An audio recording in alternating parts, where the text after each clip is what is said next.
Hi everyone, it's Phil Yaeger here for a Facebook Live video. And I know a lot of you have not had, an opportunity to actually know that this Facebook Live was going to occur. But, we figured what we would do is, we would just, it was scheduled to do it yesterday, but unfortunately it did not work. I was trying to do something with software and it took forever to get this software correct. So please note, I'm sitting here actually trying to eliminate all these things that are popping up on the screen. There they are. All right, so anyway, it is March 13th, Tuesday. It's 5:30 here on the East Coast and still cool. We haven't gotten any spring yet, but we've avoided any snow, all right? I know if you're up there in the New England area, you've been hit with snow, please drive safely and be safe. But anyway, what are we going to talk about today? Well, we're going to talk about things that I think you should do and things you should not do when you are studying for the CPA exam. Now, I think you'll find that these are good statements that I'm going to make. Why are they good? Because if you listen to them, you probably will pass the exam. If you don't, you may not pass the exam. I'm not saying that I have total pearls of wisdom that I give to you, but I'm trying to give you based on my experience, talking to students, what you need to do to pass this exam based on what people do that don't pass the exam. First of all, the most important thing is people still do not follow the blueprints, the maps, the tasks. And remember, the AICPA is going to actually test you on the information that is stated in the blueprints. So if you have a course that does not follow the blueprints, then get the blueprints. You can go to the AICPA.org website, get the blueprints and follow them, And make sure you only study that material, nothing more, nothing less. If you don't follow the blueprints, you know what you're going to have? You're not going to pass this exam. I'm going to tell you right now. You got to follow the blueprints. How much? 100%. Because if you follow the blueprints, they're not going to ask you any surprises because there are no surprises. It's exactly what's in the blueprints that they're going to test you on. Now, also, when you do fail the exam, you get a diagnostic report. Now, look at it. For example, if you look at it, you can determine what subjects or what areas you were weaker on than other candidates who took the exam during your testing window. And let's go over one thing that says weaker that a lot of people don't understand. When it comes to simulations, if it says you were weaker, that does not mean you were weaker on doing simulations. You were weaker on the subject matter that was covered by the simulations. So don't go practice simulations. And I'll talk about that in a second. Just remember, if you're weaker, that means you were weaker on the subject matter that was asked in that test-based simulation. Now, another thing is, do not do thousands of multiple choice because the multiple choice questions that are released to the course providers are based on lower level content of thinking. Now they are testing, higher level skills, critical thinking, evaluation analysis. And the multiple choice questions actually that they release to us are usually the ones they throw out, which means they're the ones that don't count. And also, they only release in total maybe about 5,000 multiple choice questions. But just don't study those multiple choice questions because if you memorize it, you don't understand what you're doing. And what they want to make sure is, are they going to make you a CPA, someone who can think versus then memorize. So therefore, you just have to understand the information in the blueprints, and you don't have to do thousands of multiple choice. The next thing, if you do, you're wasting your time. I'm going to tell you right now. Also, the task-based simulations. Now, the AICPA does not really release the actual task-based simulations that were given on the exam. I have not seen them, So you say to yourself, well, what about these task-based simulations that the course providers provide us if we take their course? And the answer is, those are all author-constructed task-based simulations. What do you have to know to prepare for a task-based simulation? Well, first of all, you have to know, all right, how the screen operates. And I consider a screen for the task-based simulation sort of a template, okay? Now, you have to know what the different buttons are, and you can learn that from going to the AICPA.org website. Now, if they give you a question on inventory, first of all, it's going to be from the blueprints. If you understand it, then you can just take the information that you remember, that you learned, and you plug it into the template, which is actually the task-based simulation on the computer. Now, if you're going to do hundreds of these task-based simulations, all right, remember this. One, they're made up by the companies who sell you their products. They're not made up by the AICPA. And two, all right, they can ask a task-based simulation on any area.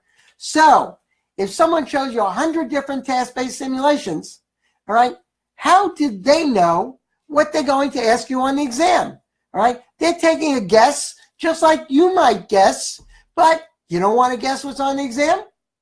Follow the blueprints. There's no guessing then. They're telling you what's on the exam.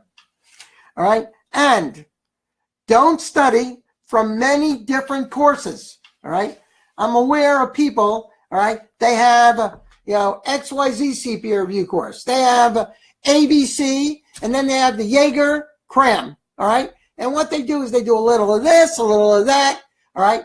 You want to pass the exam? Pick one course and study with that course, okay? And we do hope you pick our course, obviously, all right? But do not, I repeat, do not use 3 different courses. Now, what other thing do I recommend? Well, no matter what course you take, whether it's Yaeger or any of our competitors, all right, I recommend that you have a final review at the end. And that's why I would recommend you do buy our CRAM course, because it is a final review of everything. And the nice thing is this, what you studied earlier on in the blueprints, you tend to forget when you get to the end of your studying. So how do you bring that information from your brain up to the top, all right, so that you remember it and it comes, comes to light again? And the answer is, our CRAMs will do that for you. Please remember that. The CRAMs are to add 5 to 10 points or more to your score. And if you didn't take the CRAM, all right, you might not get that extra 5 or 10 points. So it's a good review, all right? And also, take a section of the exam, whether it's financial, reg, whatever, and, all right, what do you do if you go into the exam site? And the answer is this, all right? You move on to your next part. Do not wait for your results. And I know that actually after March 10th, all right, they're going to take several months, maybe 3 months, to get you your scores. Unlike what they were doing in the past, because they're actually, as of April, giving Excel spreadsheets, and they have to establish whether they're valid or not. Are they really working? Are there any kinks, any problems? So that's why there's a delay in getting you the grades. Now, what's so bad about that? Well, prior to the computer-based exam, all right, there was the paper and pencil exam, which was given the same time, first 3 days in May, all right, the first 3 days in November. There's your 2 testing windows. And, for example, if I took the exam in May, Wednesday, Thursday, Friday, all right, I would take all 4 parts, and I have to wait till June, July, August, at the middle of August, until I got grades on all 4 parts. So we did wait for, 3 months. So waiting 3 months is not a unique thing, all right? I know you want to get your scores. I know you'd like to see what happens, but you can't wait for your next exam. You can't wait for the exam you took to get the score, all right, before you start going to the next part, all right? Go immediately to the next part and start studying, all right? That's what I recommend to you. Please remember, all right, you take a part, and then after you go in there, take 3 or 4 days off, and then start studying for the next part. And the order I recommend is the following, all right? Financial first, auditing second, regulation third, and then BEC. And this is the approximate time. FAR, you should spend about 3 months. Regulation, probably 3 months. And auditing, 2.5 months. And BEC, you can do in 2 to 2.5 months. So you can get those parts done within the 18-month termination where you start losing parts. All right? So what do you need to do? Well, this is what you need to do. When you study for a part, give yourself a beginning starting date and a deadline that you're going to be done studying. All right. Now, as I told you, financial is 3 months. All right. So set up a schedule and within that 3 months, and you got to study. And it's not the number of hours, it's the quality of what you get out of it. Just remember that. All right. People feel, hey, I'm going to study Monday through Thursday, 3 hours a night, and then Saturday and Sunday, 6 hours each day. And I did all those hours, so I should pass the exam. No, that doesn't mean anything. All right. It's the quality of the studying. And when you study, my suggestion is this: go to a library, all right, or go to your office, all right. You may need Wi-Fi, so make sure you have Wi-Fi, obviously. But that's the best place to go, where there's no one there. And you can't go to the refrigerator, every 2 minutes, turn the TV on, whatever, all right. And studying at home maybe is not the best thing because there's a lot of interruptions around you, all right? So find a quiet place to study, set up a schedule, the same routine. If you want to discuss that with me, what would be a good study schedule, all right? If I move my head here, all right, there's my office number, 301-874-4900, extension 5, all right? Anybody can call me. You can discuss your diagnostic report with me, even if you're not our student, all right? If you want a study schedule, I'll give you a study schedule. All right. I give my time. And, all right, also, remember to time yourself. When you take the exam, all right, even though you have 4 hours per part, all right, you have roughly 1.5 minutes for each multiple choice, and you have 15 minutes for each simulation. And BEC has a written communication, all right? But you don't spend more than 15 minutes on each task-based simulation. So if you don't finish it, all right, move on to the next one, because this is my theory on how they determine whether they want to pass you or not. All right, they do a profile on you, and the profile takes into account that there are a certain number of simulations, and they want to determine, all right, based on if you do half of a sim, that will give them an idea, even though you didn't finish the simulation, whether you know the material within that topic. They can look at half of your answers and they'll know whether you understand that topic or not, even though you don't finish that simulation. So if you go over 15 minutes, like 25 minutes, 25, and then you leave out 2 or 3 simulations, what do they assume? That you didn't know the material. And they can't come up with a good profile on you. So the chances are you're not going to pass the exam.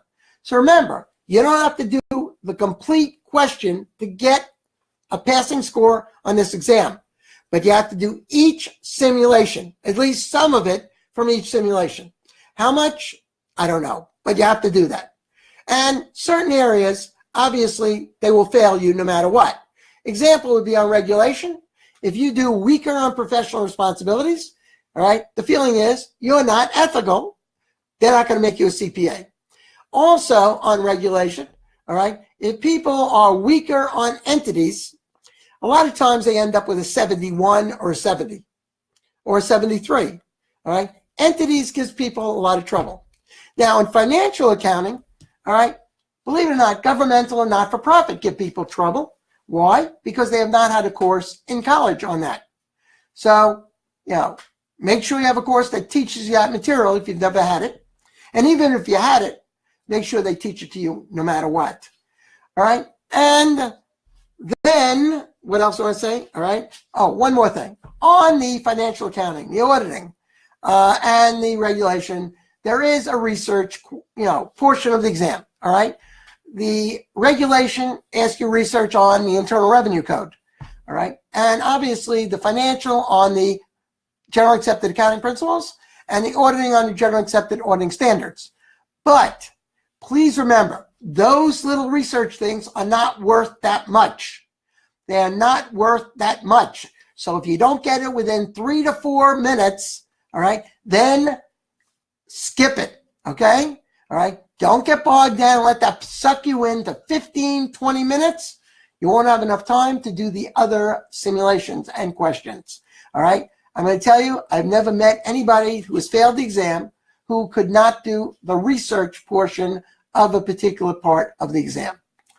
Anyway, those are some of the things that I actually have written down here, all right? And it's hard for me to see the monitor from this point, and there's no one here doing the Facebook Live with me, all right? So I'll look at see if there's any questions, and I'll do another Facebook Live video probably on this Monday to answer, all right? What is today? Monday. I'm already thinking it's Friday. I'm sorry.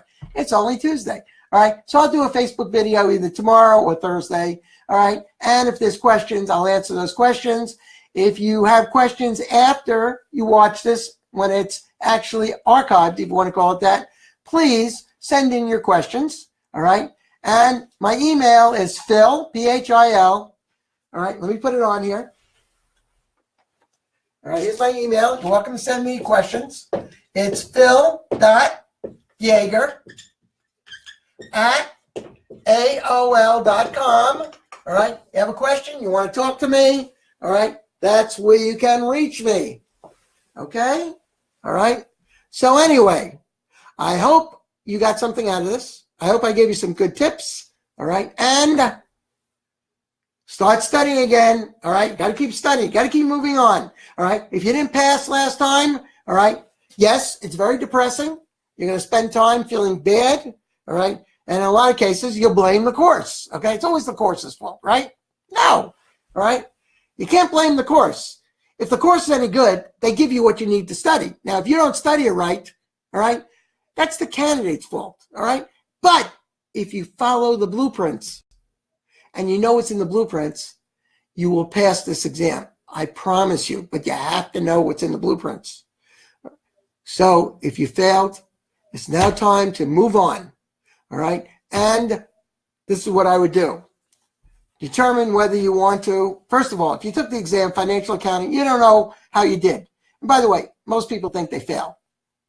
Don't start studying again in the financial accounting because you don't know how you do.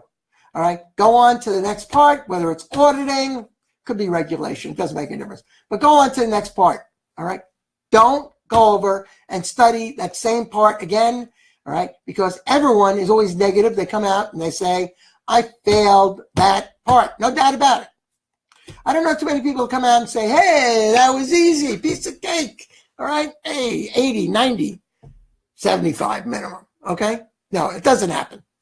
Ladies and gentlemen, you have a wonderful evening, and I look forward to hearing from you if you have any questions. So I will say good luck and see you soon.